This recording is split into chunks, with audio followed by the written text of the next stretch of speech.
Bonjour Vincent, qui es-tu? Bonjour, je suis Vincent Prier, donc je travaille dans une entreprise qui s'appelle SpyGen et qui est spécialisée dans ce qu'on appelle l'ADN environnemental, et je suis chercheur attaché au Muséum d'histoire naturelle à Paris. Alors sur le parcours de l'Europe à la rame, on va étudier la biodiversité présente dans l'eau, en particulier les bivalves et les poissons, mais on va faire ça à partir de prélèvements d'eau dans lesquels on va chercher l'ADN de ces organismes. C'est-à-dire qu'on va prélever un petit peu partout sur le parcours de l'eau qu'on va filtrer, et ce filtre sera séquencé pour découvrir l'ADN des bêtes qui vivent dans la rivière.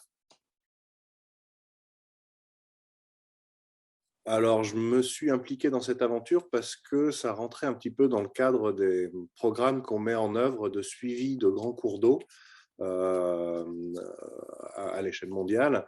Et donc, je trouvais ça intéressant d'avoir un exemple un peu local en Europe.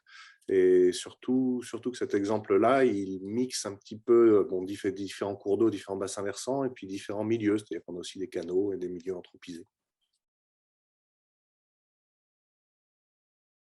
Eh ben justement, l'idée, c'est de comparer un petit peu ces endroits qui sont fortement affectés par les activités humaines, donc ceux qu'on attend les plus dégradés, qui seront les canaux, avec des zones beaucoup plus préservées. Je pense en particulier à la Pologne, qui est relativement mal connue et où on attend quand même pas mal de biodiversité intéressante, d'espèces rares et menacées.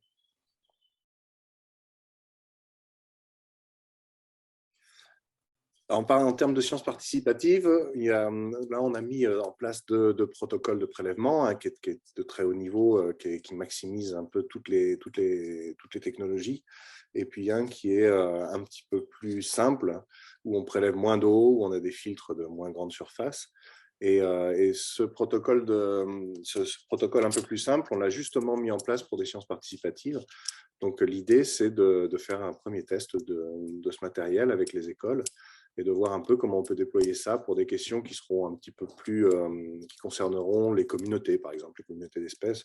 On sait qu'on sera moins bon sur les espèces rares, mais on a envie de voir un peu comment ce protocole peut se comporter avec des élèves. Je serai bien sûr disponible pour des échanges avec les écoles par visioconférence. Moi, je n'ai pas prévu d'aller sur le terrain, mais on pourra trouver des moments d'échange, bien sûr.